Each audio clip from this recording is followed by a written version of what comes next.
RJ Davis is going to be honored tonight at senior night, but hang on. Don't read too much into it. You are Locked On Tar Heels, your daily podcast on the UNC Tar Heels. Part of the Locked On Podcast Network, your team every day. Hey there, it's Tuesday, March 5th, 2024. Welcome into the Locked On Tar Heels podcast, the only daily North Carolina show out there.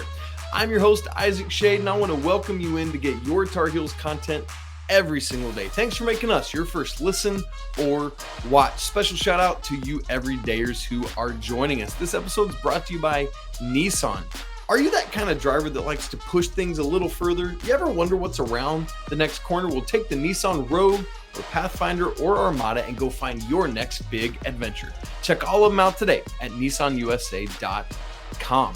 Y'all, it is Tuesday, it's game day, and so of course, I got Trivia Tuesday for you.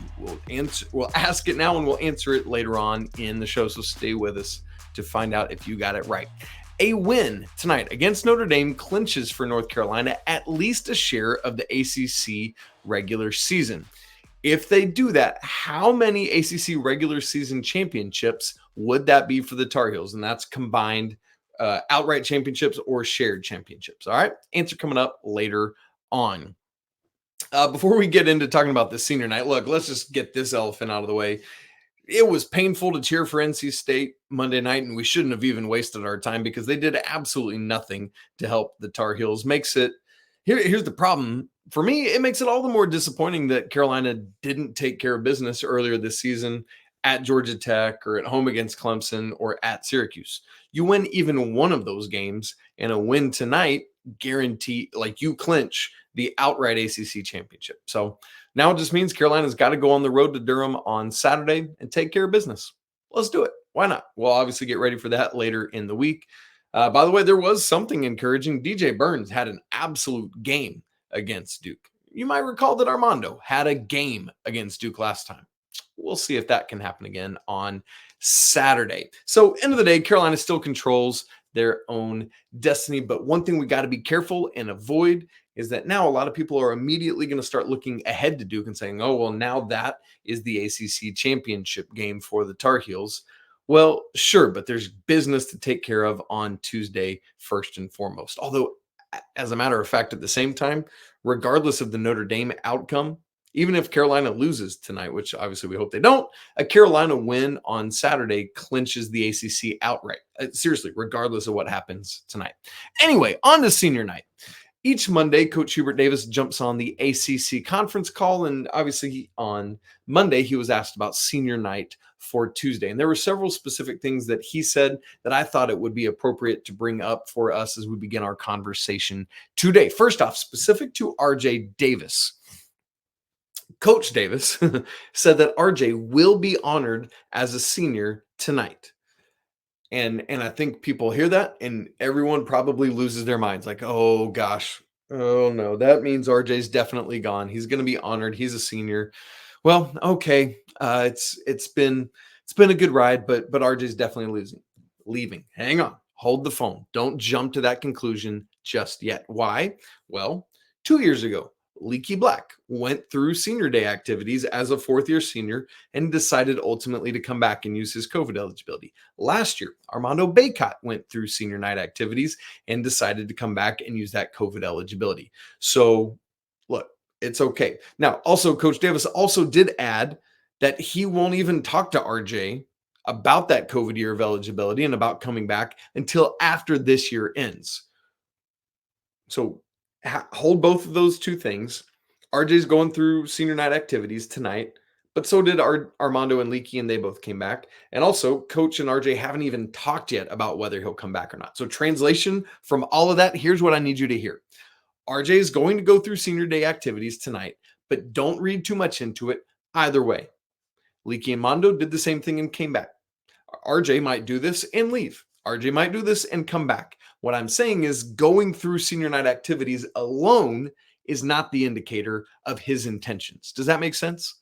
And so, I mean, it might be he goes through this and then he's gone. It just hold the phone. Let's not rush to decisions.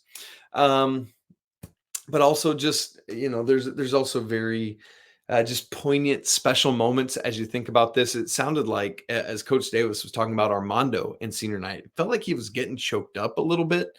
He hit it well if he did, but when you're just listening, when you're used to listening to someone talk a lot, you can hear when something in their voice changes. I really thought it felt like Coach Davis was on the verge of just crying a little bit. But anyway, he said, quote, "It's come very quick." Speaking of senior night, "I've known Armando since ninth grade. I know that I've been a coach without Armando here," meaning at North Carolina, "but I just don't remember it. So to think that this is definitely his last time running out of that tunnel, I'm happy, but I'm also sad." I think we all feel that same way. It's like, man, what a great ride it's been. What a wild up and down ride it's been in Armando's 5 years in Chapel Hill. But this dude is a Tar Heel legend. And this is the last time he will lace him up as a member of the home team at the University of North Carolina at the Deanie Smith Center, right? Like, that's just true. It is what it is. So the cool thing, though, is in this game, Armando will set the ACC record for career games played, passing Kihei Clark from Virginia. So kind of a neat way to do that. Also, something else to watch out for on senior night. Secondary Break Club is the NIL collective that supports Carolina men's basketball team. They tweeted, and this is through our guy TJ Beisner, tweeted on Monday, quote, "We are excited to celebrate our Tar Heel seniors Tuesday night against Notre Dame. The first 500 students into the Smith Center will receive a shirt honoring one of our seniors, courtesy of Secondary Break Club." There was a picture associated with this post, and it had 7 t-shirts. And those 7 t-shirts were Paxton Wojcik, Cormac Ryan, Armando Bacot, RJ Davis, Creighton Lebo, Dewey Ferris, and Rob Landry. So the question becomes, who starts? I don't know if you know all this, but only 5 guys can play basketball at the same time for the same team. So 2 of these guys are going to get left out. And as you well know, typically Carolina always starts 5 seniors on senior day, whether it's the Duke game or not. This year it's not, and it will be again next year. Here's my guess, is that 3 of these 7 are regular starters. I expect we will see them. That's obviously Cormac, Armando, and RJ. And then I would imagine Paxton Wojcik will be one of them as well, just as a scholarship player. And then that leaves Creighton, Dewey, and Rob. And my guess with that is that it would be Creighton, although, all 3 of these guys have been in the program 3+ years. That's just my guess, is that it's Creighton. So now here's the other thing we've also seen Carolina do before. When they've got more than 5, they'll have the others stand on the court, as starters are introduced, and then recognize them, and then it's time for the tip, and they go back to the bench. So we could see that. Here's another thing that I don't know whether this is a thing or not a thing. We won't know it until tonight when everything happens. But something to note is that Jae'lyn Withers did not have a t-shirt in that picture. Now, I think that picture was intended to be exhaustive because it showed 7 of the 8 players that are listed on the roster as grads or seniors or, whatever that may be. And Jae'lyn Withers on the roster is listed as a grad student. This is his 5th year in college. He redshirted his 1st year at Louisville, so it's just his 4th year playing. So he does have eligibility to play 1 more year. So my questions are these. Was this picture an oversight and Jae'lyn Withers was just left out? Is Jae'lyn Withers planning already to not go through senior night activities because he's already decided to come back next year? Was the picture just not intended to be exhaustive and it had 7 of the 8? All of these are realistic possibilities that I'm reading probably way too much into more than it is. But if Jae'lyn Withers is going through senior night activities, I would expect it to be RJ, Armando, Cormac Ryan, and then Paxton and Jae'lyn Withers. So anyway, just keep your eyes on all that, and we'll see that. I said don't let RJ deciding to go through senior day activities sway, that be an indicator of what he's going to do. And I only feel confident in saying that because Coach Davis said it. But if Jae'lyn Withers doesn't go through senior day activities, that does tell me something. So keep your eye on all of that we'll see what happens with it. Now, again, Carolina is playing Notre Dame tonight for senior night, a team picked dead last in the ACC in the preseason, but they have quite literally morphed into a different team over the course of the last 6 games. What do I mean by that? I'll tell you in just a second. Right after I tell you about our friends at FanDuel, North Carolina, the wait is almost over. FanDuel, America's #1 sportsbook, is finally coming to the Tar Heel state next week, March 11th. Yeah, that's right. That's Monday leading into the ACC tournament. Pretty cool. You'll finally be able to bet on all your favorite teams in all your favorite sports. With FanDuel, there's tons of ways for you to get in on the action. You can bet on everything from the money line to over-unders to which team will win this year's Tobacco Road Rivalry Round 2 coming up this Saturday. All on an app that's safe, secure, and super easy to use. Plus, with live betting, you can even pick which player will put up the next bucket and the one after that. So come see for yourself why FanDuel is America's #1 sportsbook. Just go to FanDuel.com/locked-on so you can be the first to know when FanDuel goes live in North Carolina. Once again, that's FanDuel.com/locked-on. Make every moment more with FanDuel. All right, North Carolina hosting Notre Dame, the first and only meeting of the regular season against the Fighting Irish in the first year of the post-Mike Brey era. As we've already said, it is senior night tonight. 7 Eastern is the tip. This game is on the ACC network. FanDuel line, Carolina by 15.5. Ken Pom has it at 16 in favor of the Tar Heels. And look, y'all, it's just time. It's time to break the Tuesday curse. Carolina hasn't played in several Tuesdays. There was the week off. Last week was Monday. But there were those 3 Tuesdays in a row. And look, I'm going to talk about it. This is like reverse announcer's jinx situation here. If we own it and bring it into the light, it can't have power anymore. This is the Tuesday to break the curse. Let's do it. But also, do not overlook this game. I mentioned it earlier, but with Duke beating NC State on Monday night, everybody immediately turns their attention to talking about, all right, so it's the Duke game. That's what we got to get ready for. And remember earlier this season, I said that the Georgia Tech game was not a trap because Carolina was not going to overlook Georgia Tech. They didn't, and it didn't matter. They still lost down in Atlanta. This game, I feel differently about. I think there is a possibility of this to be a trap game. That was the game leading into Duke, as is this one. But because of the stakes of everything, there just is that possibility. And these Tar Heels, you've heard them talk about it. They're not down with just getting a shared ACC championship. They want to win this thing outright. So to do that, it's got to start tonight. You cannot mess this one up. Do not fall into the trap. Series record between the Tar Heels and Irish is Carolina leads the way 29-9 all time. Critically, though, at home, the Tar Heels are 9-1 against the Irish and have won 6 straight inside the Smith Center. Great stuff there. I mentioned earlier that this is the first year of the post-Mike Brey era. Their brand new coach is Micah Shrewsbury, who came over from Notre Dame. And look, Fighting Irish were picked dead last in the ACC. They're currently 11th. That's some movement. So really good job for a team that was expected to be like literally worse than Louisville and literally worse than Georgia Tech. But here they are, 11th.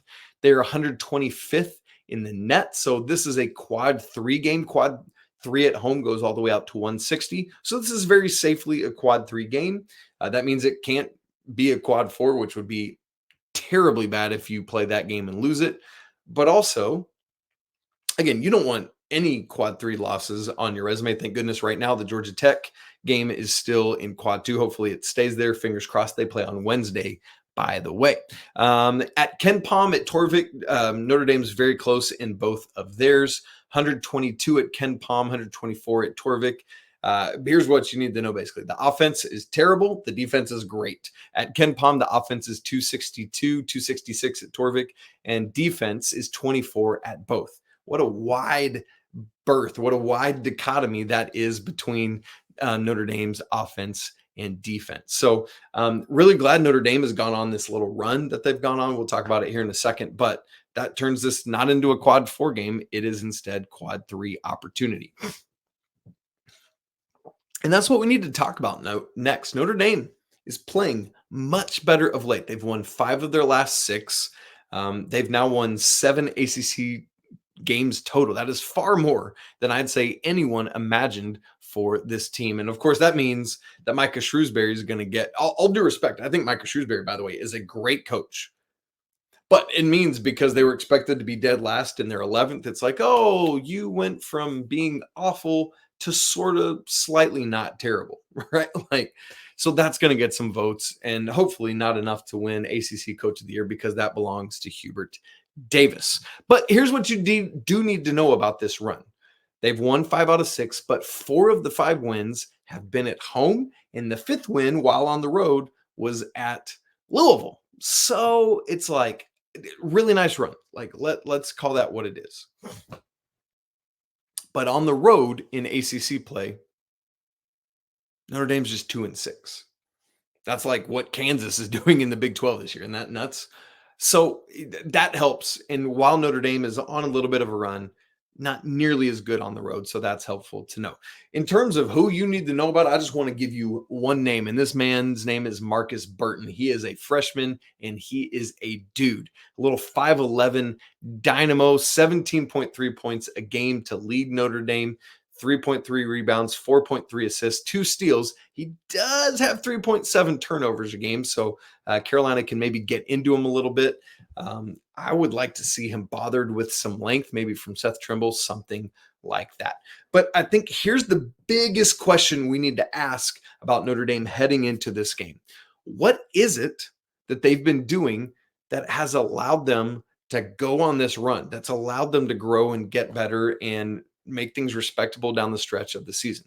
Well, one thing, in this 5-1 stretch, Notre Dame's defense has operated at 29th in the country over this 6-game stretch. But their defense was already pretty high level. You want to know the biggest thing to me? Let me tell you. At some point, Coach Shrewsbury and his coaching staff said, screw it. What do we got to lose? Let's go all in with our young, talented players. So, in the scope, they've gone with a new starting lineup that has directly corresponded with this 6-game run where they've gone 5-1. Literally, they changed their starting lineup, and it was their 9th starting lineup of the season. So they've tinkered a little bit, and this was the one that's hitting. They're 5-1 with that starting lineup. So, you know, you can't necessarily look at what Notre Dame's been all season. You got to look at this iteration of them and what they're doing right now, because this is a young, but it is a big and it is a talented team. Let me tell you how big they are. Marcus Burton, I already mentioned 5'11", so, you know, whatever with him. But beyond that, Braden Shrewsbury is the 2 guard. He's 6'3". Yes, that is Coach's son. Tay Davis is 6'9". Kerry Booth is 6'10", and Kevin Nee is also 6'10", came over actually with Coach Shrewsbury from Penn State. So probably Cormac Ryan's guarding the 6'9" dude. So there's some length there, some height that the Tar Heels are going to have to deal with. Probably Elliot or RJ dealing with Braden Shrewsbury at 6'3". The only other player, by the way, averaging double digits, Mr. Shrewsbury at 10 points a game. So that is what you need to know about this team. While they have not been great all season, they made a starting lineup switch, and ever since, they've been rolling. 5-1, the lone loss is at Syracuse. No. I already said that's wrong. Their lone loss, is at no, gosh, I'm mixing this up. The loss is at Syracuse. I'm so sorry. The lone road win was at Louisville. That's what I intend to say there. So they've been a different team. Carolina cannot take them for granted. Now, it is senior night. We've talked about that several times already today, and that can give you a great boost. But here's the tricky thing. Senior night can also be a little bit dangerous. We'll talk about that in just a second. Right after I tell you, this episode's brought to you by Nissan. Are you the kind of driver that likes to push things a little bit further? You ever wonder kind of what adventure is around the next corner? Well, our friends at Nissan have a lineup of SUVs with the capabilities to take your adventure to the next level. The 2024 Nissan Rogue is perfect for city drives and great escapes. You need something? Just call on the class exclusive built-in Google Assistant, because gone are the days of connecting your phone. Now it's got Google Assistant, Google Maps, and the Google Play Store, all built right into the 12.3-inch HD touchscreen infotainment system. The 2024 Rogue is the perfect midsize crossover for your next adventure. Or how about the 2024 Nissan Pathfinder? That's the one the Shade family wants, man. I love this thing. It's got room for up to 8. It's got expansive cargo capacity and an advanced available 4.4 capability. 4x4 capability, excuse me, with the tires. It's got 284 horsepower, up to 6,000 pounds of towing capacity. So when adventure calls, the Pathfinder is there to answer. So come on, man, check it out. Take the Nissan Rogue or Pathfinder or Armada and go find your next big adventure. Shop nissanusa.com. All right, it's our Four Corners preview, getting ready for the Notre Dame game. Got several things to tell you for that, as well as the Tuesday trivia answer, and then we'll get out of here. So number one, it is senior night, and senior night is incredible. It's a special moment to remember the career of a young man who has poured his blood, sweat, and tears into this program. And that's true, whether it's an Armando Bacot that's been here 5 years or a Cormac Ryan that's just finishing off his only year as a Tar Heel, which is going to be doubly weird for him, by the way. Let's not forget that. Cormac Ryan's senior night, playing against the team that he went through senior night with last year. He's going to be full of emotion. He's got to find a way to hold that in check. And that's the thing. So the first thing in the Four Corners preview, do not let senior night get the best of you. Experience the emotion, but don't be controlled by it, right?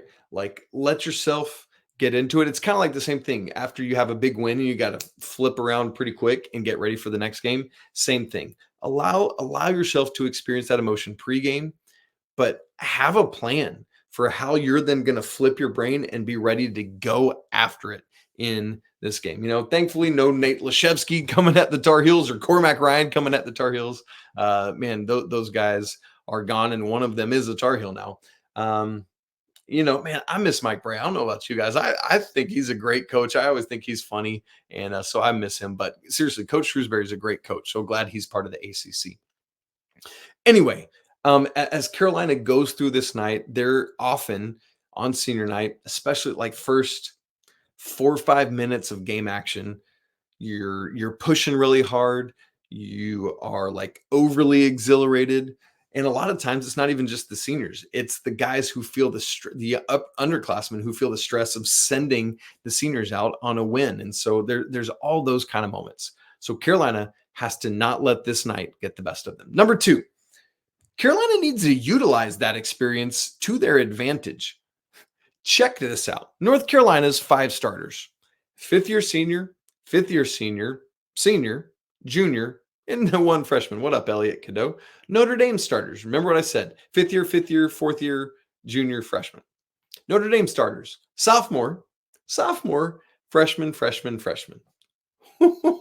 What? Yeah, D1 experience for these teams. So Ken Palm's pages just show like the average D1 experience based on like the number of minutes played and the D1 experience of those guys, right? It makes sense. North Carolina is 5th in the nation out of 362 with 3.21 years of D1 experience. Notre Dame, at literally the opposite end of the spectrum, 357th in D1 out of, again, 362 teams with 0.51 years of D1 experience. This is 2 teams that are at opposite ends of the experience spectrum. Here's the thing, though. There is something to be said sometimes for being young and not fully aware of the situation you're in, not fully comprehending what you're stepping into. For Notre Dame, it's a bunch of young dudes. They're like, yeah, we're just coming here to play basketball. I don't care if it's senior night. Let's go get them. We're 5-1 in our last 6 games. Screw you, right? You know what I'm saying? Like, that could be the mindset of Notre Dame. A lot of times you see this with relief pitchers. It's like a manager bringing a relief pitcher in late innings in the World Series because he just doesn't know any better to let himself get all worked up. He's just going to go out and pitch. There could be something to that for Notre Dame in this game. So Carolina then needs to figure out how to exploit a young, albeit talented once again, but young team on the road where they've not played as well. Again, 2-6 on the road in ACC play. And that's what Carolina has to be able to do. Use that experience. RJ Davis, do what he does. Armando Bacot, Harrison Ingram, Cormac, just be the crafty vets that they are. Number 3, Carolina needs to prepare for a low-scoring game. Notre Dame averages just 63.6 points per game. We're talking about being ranked low nationally. It's not quite as low as their experience, but 353rd in points per game nationally. Carolina, scores quite a few more than that. But here's the thing: Notre Dame's defense is 23rd in the nation, allowing just 65.4 points per game. So expect this to be a low-scoring game. Carolina's going to want to try to get that number up. Notre Dame's going to try to keep it down. And obviously, they ain't scoring a bunch of points either. They only got 2 guys averaging double figures this season. To put it like at a game-to-game level, Notre Dame has only scored 80 or more points twice this entire season. But the flip of that, they've only allowed 80 or more points exactly twice. The Irish have played 29 games. They've scored 60 or fewer points in 15 of those. More than half of their games, they have 60 or fewer points. Wrap your brain around that. That's like Virginia-y. You know what I'm saying? But then here's the flip of where it changes a little bit. They have allowed 60 or fewer only 6 times. So meaning teams are scoring more than that. That's what Carolina needs to look to do. But here's the other thing. As you look at opponents scoring more than 60 points and getting up into those 70s, most of the time that's happening when Notre Dame's on the road. If you organize their season by points scored and you look at the most points scored by the opponent, the vast majority you see other pavilions or arenas named by that game. So just keep your eyes out on that. And here's what that means for me.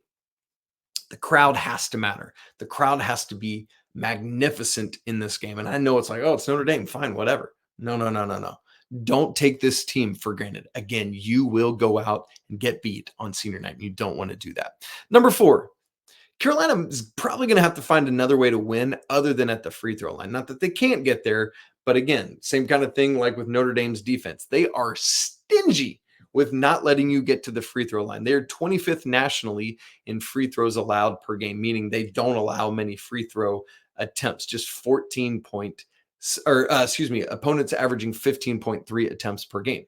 But here's the reverse of it, or the inverse of it, I guess I would say. Notre Dame doesn't shoot that many themselves. They're 349th in free throws attempted per game at just 14.7. So Notre Dame's not shooting many free throws, but they're also not allowing you to shoot many free throws.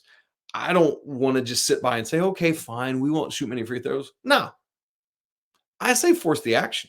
Get Armando involved, get these young big dudes in trouble. Let's get to the free throw line. Attack.